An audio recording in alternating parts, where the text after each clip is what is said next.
তোর বউ কি দরজ করে আমাকে ছেড়ে দাও বাবা। তাহলে আমার কথা রাজি আছিস কিনা? না বৌমা, আমাকে মারতে মারতে মেরে ফেললো, আমি তোমার কথাতে রাজি হতে পারবো না বৌমা, আমি তোমার কথাতে রাজি হতে পারবো না। কি তুই আমার কথা রাজি হবি না?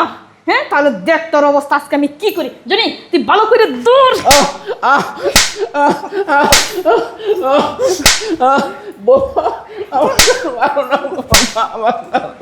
বল বল তুই আমার কথা রাজি হবি কিনা বল বলছি। কি ব্যাপার, আমার ওয়াইফ আর আমার শালা মিলে আমার বাবাকে এত অত্যাচার কেন করতেছে? বিষয়টা তো আমি বুঝতে পারলাম না। আচ্ছা ঠিক আছে, আমি ভালো করে বিষয়টা আগে দেখি, তারপর আমি যাব। না বাবা, তোমাকে আমি আগেও বলছি, আমাকে মারতে মারতে মেরে ফেললো, আমি তোমার কথাতে রাজি হতে পারবো না। বরং আমার বড় ছেলেটা আসলে আমি তাকে সব কিছু খুলে বলে দেবো, সব কিছু খুলে বলে দেবো। কি কইলি? তোর এত বড় সাহস, তোকে আমি এত মার মারি, তারপরেও তোর মরার ভয় নাই গা। আর তুই কি কইলি তোর ছেলে আসলে তোর ছেলের সব কিছু বইলে দিবি? হ্যাঁ, তাহলে তোর আজকে আর রেহাই নাই। বল বল বল বল আমার কথা রাজি আছিস কিনা বল। বলবি না? বলবি না? বলবি না? বল। হ্যাঁ, ধর ভালো করে ধর, ভালো করে ধর, ভালো করে ধর। দেখো বৌমা, তুমি আমাকে আর মেরো না বৌমা, আমি আর কষ্ট সহ্য করতে পারতেছি না বৌমা। আমার মাথায় বান্ডিশ বৌমা, প্রচন্ড মাথা ব্যথা করছে বৌমা, তুমি আমাকে আর মেরো না, আমি তোমার কথায় রাজি বৌমা, আমি তোমার কথায় রাজি। কথাই আছে না, সোজা আঙ্গুলে ঘি উঠে না। আঙ্গুলটা যখন বাঁকা করলাম তখন তুই রাজি হইলি না। শুন, তুই যদি আগে রাজি হয়ে যাইতি না, তাহলে এতগুলা মার তোর খাওয়া লাগতো না।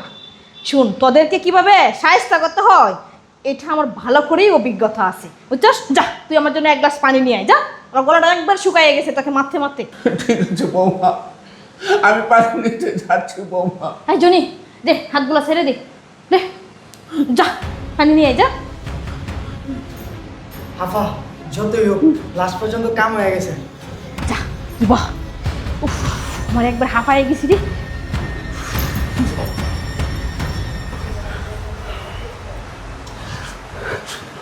বাবা শুনি তুই?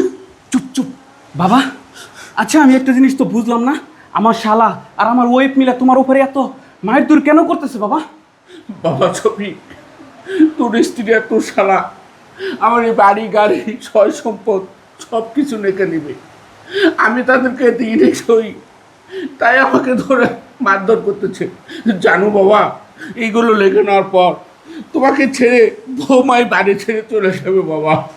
আচ্ছা বাবা, তুমি কোনো চিন্তা করো না, আমি যখন চলে আসছি আমি আর একটা বিহুদ করেই ছাড়বো। তুমি ঠান্ডা হও, আমি বিষয়টা দেখতেছি। কি রে আফা, বুইটা তো এনে পানি লয়ে আয় না। তুই টেনশন করিস না, যে মাইকটা দিছি না একটু তো সময় লাগবে। কি রে বুড়িয়া, তুই পানি আনতে কি মরে গেছিস নাকি? তাড়াতাড়ি নিয়ে, আমি দেখতে গলা শুকিয়ে যাইতেছে। তোমার পানি নিয়ে যেতে বলছে না? আচ্ছা তুমি এখানে দাঁড়াও, পানি আমি নিয়ে যাব। ঠিক আছে। কি রে আফা, বুইটা না আয় কি লিগা? আমি দেখতেছি। এই বুড়িয়া, তুই কি মরে টরে গেছিস নাকি? এখনো পানি নিয়ে আসিস না? পানি বাবা নিয়ে আসবে না, পানি আমি নিয়ে আসছি। ও তুমি তুমি কখন এলে? আমি কখন আসছি সেটা পরের কথা, তোর পানি খাওয়ার শখ না? নে তুই পানি খা, কত পানি খাইতে পারস, পানি খা, তোকে আজকে পানি খাওয়াবো। আরে তুমি যা বুঝতেছ এটা সবটাই ভুল। আমি এরকম কোনো কিছু করি নাই। বাবা পানি খাইতে চাইছিল তো, তাই আমি একটু বলছিলাম আর কি পানি নিয়ে আসতে। আমার জন্য না তো, আমার জন্য না। এই চুপ, একদম চুপ। তুই আমার অসুস্থ বাবাকে দিয়ে কাজ করাচ্ছিস তাই না? আর তুই কি মনে করস আমি কোনো কিছু দেখি নাই? আমি সব কিছু দিচ্ছি তোর। তুই আমার বাবার সাথে কি করছস? তোরা দুজন মানে কি করছস আমার বাবার সাথে? আরে তুমি শুধু শুধু ভুল বুঝতেছো আমারে। তোমার বাবার সঙ্গে আমি এরকম কোনো কিছুই করি নাই। তোমার বাবা তো মানে আমার বাবা, আমি বাবাকে খুব যত্ন করে রাখি। তুমিও যথাই ভুল বুঝতেছো আমারে। মিথ্যাবাদী, শয়তান, প্রতারক, তুই আমার বাবাকে অমানবিক অত্যাচার করতেছস, এরপরও তুই আমার সাথে ভালো সাজার জন্য মিথ্যা কথা বলতেছস না? তুই আমার বাবাকে যত্ন করে রাখস। দাঁড়া, তোকে দেখাচ্ছি তুই আমার বাবাকে কতটা যত্ন করস। বাবা, বাবা একটু এদিকে আসো তো।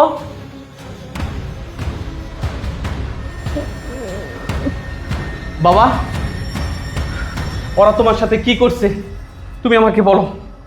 বাবা, আমার এই সয় সম্পদ লেখা নেওয়ার জন্যে বৌমা আর তার ভাই আমাকে হাত বেঁধে এই যে মাথায় বাড়ি দিয়ে মাথা ফাটিয়ে ফেলছে বাবা।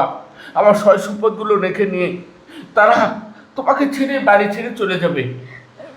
বেঈমান, প্রতারক, নিমুখ হারাম, তুই আমার বাবার গায়ে হাত তুলছস। তোকে যে আমি কি করব সেটা ভেবেই ভাবছি না। আর তুই আমার বাড়িতে থাকস, আমার বাড়িতে খাস, আর তোরা দুইজনে মিলে সম্পত্তির লোভে আমার বাবার গায়ে হাত তুলস। তোদের সম্পত্তির লোভ না, তোদেরকে এমন সম্পত্তি দিব সারা জীবন বৈশা খাইতে পারবি। শোন, তোদের সাথে আমার বাসায় আর কোনো কথা হবে না। পুলিশ ফোর্সকে ইতিমধ্যে আমি কল দিয়েছি, তারা আসলে তারপর বাকি হিসাব থানায় হবে। তোদের সাথে এখানে আমি আর একটা কথাও বলবো না। আমরা ভুল করেছি, আমরা মাফ করে দেব। চুপ, একদম চুপ, কোনো কথা বলবি না। যা, এই রুমে আটকানো থাকবি তোরা। যা, আমার চোখের সামনে থেকে এখনই যা। বাবা, বাবা, আমি তোমাকে কি বলবো, এটা তো আমার কপালে লেখা ছিল। এরকম বউ যেন আর কারো কপালে না জুটে। তুমি ঠান্ডা হও, আমি তোমাকে হাসপাতালে নিয়ে যাচ্ছি। চলো বাবা, বাবা এখনই চলো। ঠিক আছে।